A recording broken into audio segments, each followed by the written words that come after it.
بسم اللہ الرحمن الرحیم۔ عزیز طلباء، آج کے اس لیکچر میں ہم یہ دیکھیں گے اور ہم اپنا وہ جو موضوع ہے کہ آپ صلی اللہ علیہ وآلہ وسلم کی سیرت کے مطالعے کی ضرورت اور اہمیت، اس سلسلے کی یہ آخری کڑی ہے۔ ہم یہاں پر اپنا یہ موضوع مکمل کریں گے۔ اس موضوع میں ہم یہ دیکھیں گے آج کہ آپ صلی اللہ علیہ وسلم کی بنیادی ذمہ داری کی جو حیثیتیں ہیں وہ خود اللہ تعالیٰ نے متعین کی۔ قرآن مجید میں اس کا ذکر کیا کہ جب حضرت ابراہیم علیہ السلام نے آپ کے لیے دعا کی، اللہ تعالیٰ سے حضرت ابراہیم علیہ السلام نے دعا کی جب خانہ کعبہ کی تعمیر فرما رہے تھے اور خانہ کعبہ کی دیواریں بلند کر رہے تھے، تو خود اللہ تعالیٰ نے ہمیں قرآن مجید میں بتایا کہ ایسے اس موقع پر حضرت ابراہیم نے دعا کی، اور وہ دعا یہ ہے: اعوذ باللہ من الشیطان الرجیم، بسم اللہ الرحمن الرحیم۔ وَإِذْ يَرْفَعُ إِبْرَاهِيمُ الْقَوَاعِدَ مِنَ الْبَيْتِ وَإِسْمَاعِيلُ رَبَّنَا وَابْعَثْ فِيهِمْ رَسُولًا مِّنْهُمْ يَتْلُو عَلَيْهِمْ آيَاتِكَ وَيُعَلِّمُهُمُ الْكِتَابَ وَالْحِكْمَةَ وَيُزَكِّيهِمْ۔ اور جب حضرت ابراہیم علیہ السلام خانہ کعبہ کی دیواریں اٹھا رہے تھے اور اسماعیل بھی، تو آپ یہ کہتے جاتے تھے: اے ہمارے پروردگار، ان میں ایسا پیغمبر بھیج جو ان میں سے ہو، جو انہی میں سے ہو، جو ان لوگوں کو آپ کی آیات پڑھ پڑھ کر سنائے، ان کو آسمانی کتاب کی تعلیم دے اور حکمت کی باتیں سکھائے اور ان کو پاک کر دے۔ تو گویا حضرت محمد صلی اللہ علیہ وآلہ وسلم حضرت ابراہیم علیہ السلام کی اس دعا کا نتیجہ ہے جس کا اللہ تعالیٰ نے ذکر کیا کہ جب آپ نے حضرت اسماعیل علیہ السلام کے ساتھ خانہ کعبہ کی دیواریں بلند کرتے جاتے تھے تو ساتھ یہ دعائیں پڑھتے جاتے تھے، یہ دعا کرتے جاتے تھے کہ اللہ، حضرت اسماعیل علیہ السلام کی اولاد میں سے ایسے نبی کو بھیجنا جو انہی میں سے ہوں، آپ کی آیتیں پڑھ پڑھ کر سنائیں، تزکیہ کریں، آپ کی تعلیم کتاب دیں اور تبلیغ دین کریں اور تعلیم کتاب اور حکمت۔ تو گویا یہی آپ کی بنیادی ذمہ داریاں ہیں، نبی کی حیثیت سے، آخری نبی ہونے کی حیثیت سے، اور اللہ تعالیٰ کے رسول ہونے کی حیثیت سے۔ سب سے پہلے تلاوت کتاب، کہ جو کتاب اللہ تعالیٰ نے نازل کی اس کتاب کے لوگوں کے سامنے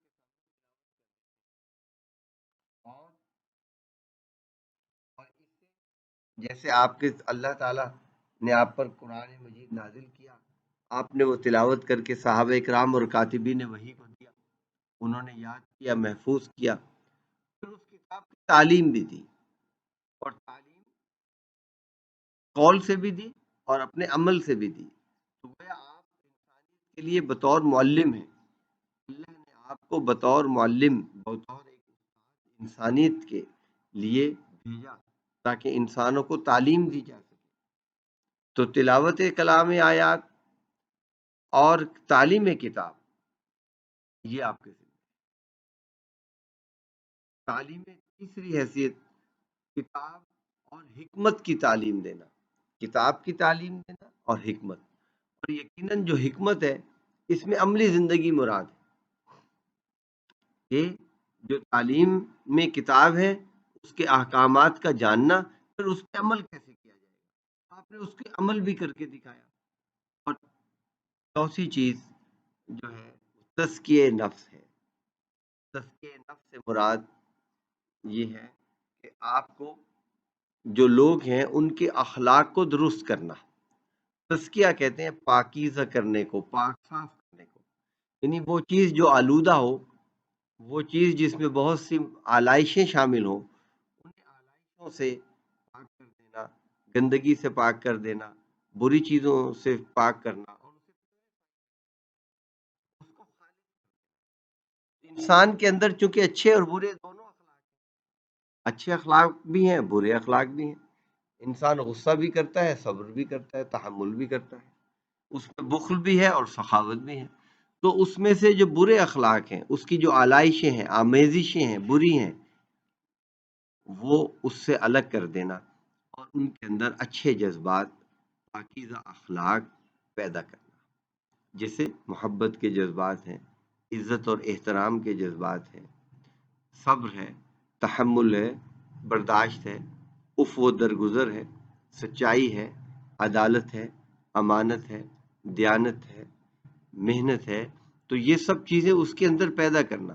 اس کے نفس کے اندر وہ ان چیزوں کو محبوب جانے۔ اور دوسری چیزیں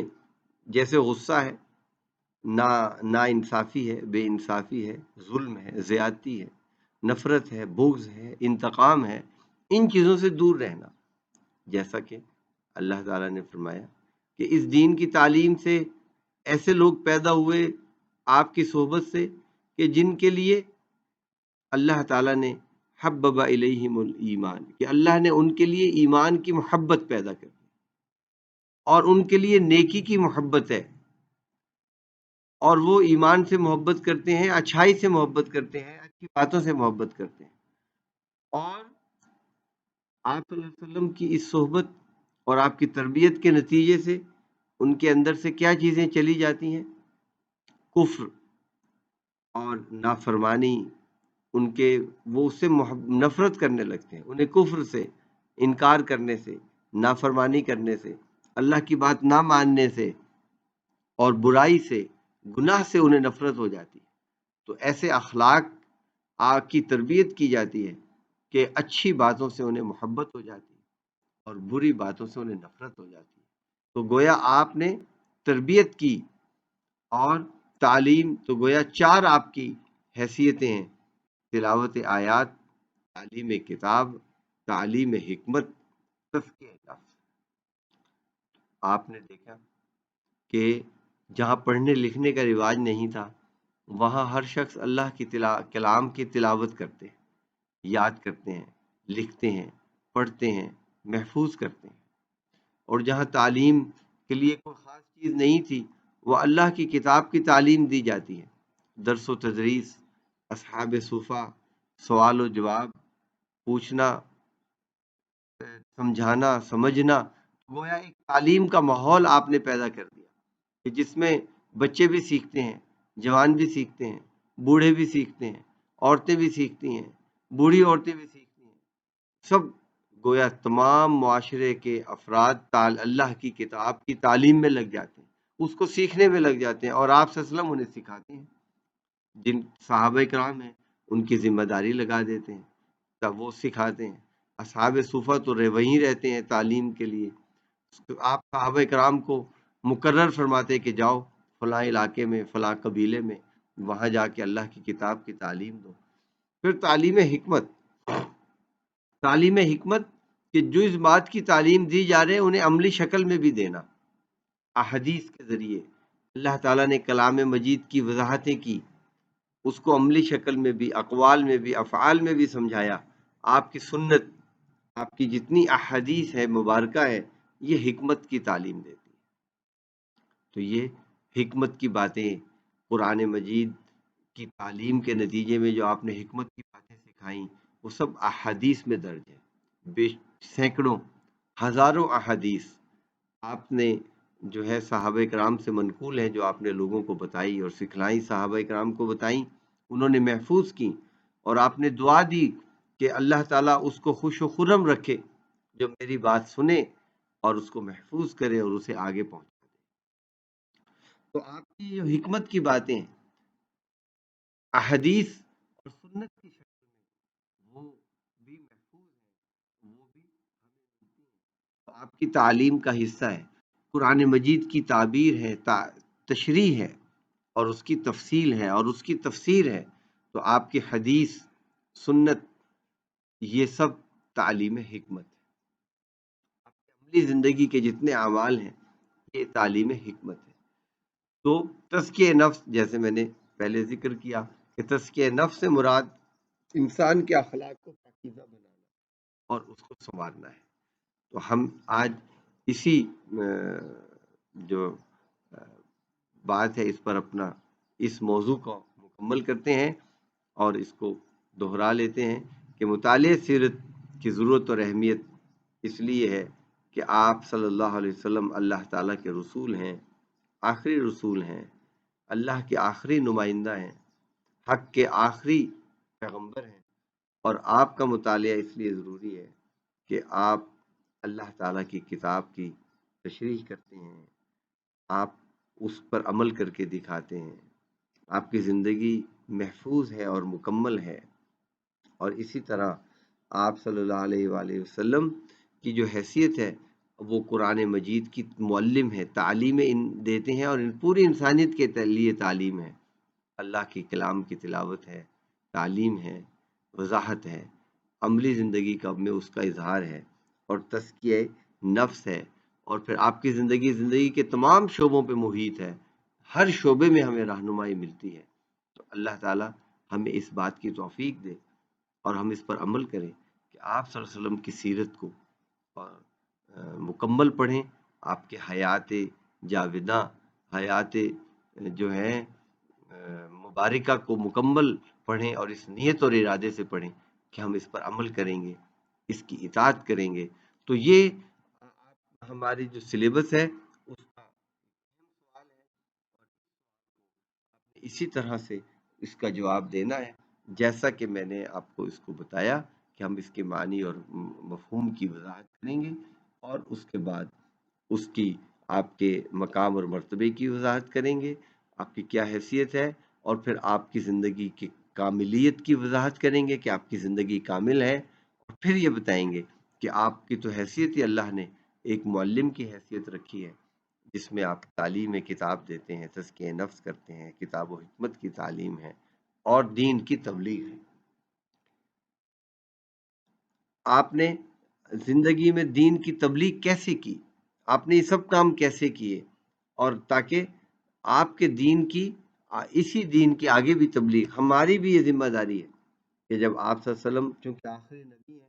اور قیامت تک کوئی نبی نہیں آئے گا، تو جو آپ کو ماننے والے ہیں، مسلمان ہیں، مومنین ہیں، ان کی ذمہ داری ہے کہ اس دین کو اور آپ کی تعلیم کو وہ آگے پھیلائیں، اور اس طرح جیسے آپ نے پھیلایا، جیسے آپ نے تبلیغ کی۔ اللہ تعالیٰ نے فرمایا کہ ادعو الی سبیل ربک بالحکمت والموعظۃ الحسنہ وجادلہم باللتی ہی احسن، اللہ کے راستے کی طرف بلاؤ، کس طرح یہ بھی بتایا کہ ادعو الی سبیل ربک بالحکمہ، حکمت سے، دانائی سے، بہت سی چیزیں عملی زندگی کو سامنے رکھتے ہوئے اپنا لاہ عمل مرتب کریں، اور اچھی بات سے، موعظۃ الحسنہ سے، اور اگر جھگڑا بھی کرو تو اچھے انداز سے کرو۔ تو گویا یہ تبلیغ دین، یہ سب ذمہ داری ہیں، سب چیزیں ہمارے سامنے ہیں۔ اللہ تعالیٰ ہمیں اس پر عمل کی بھی توفیق دے، اور اس کے مطابق اپنے حیات زندگی کو تشکیل، ذاتی زندگی بھی اور اجتماعی زندگی کو،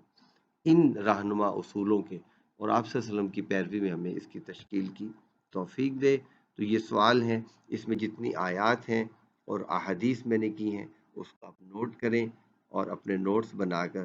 اسی طرح ہیڈنگز میں اور سب ہیڈنگز میں لکھیں، تو انشاءاللہ ہمارا یہ سوال مکمل ہوا۔ وآخر دعوانا ان الحمدللہ رب العالمین۔ آپ حضرات کا شکریہ، امید ہے کہ آپ محنت سے اس لیکچر کو تیار کریں گے۔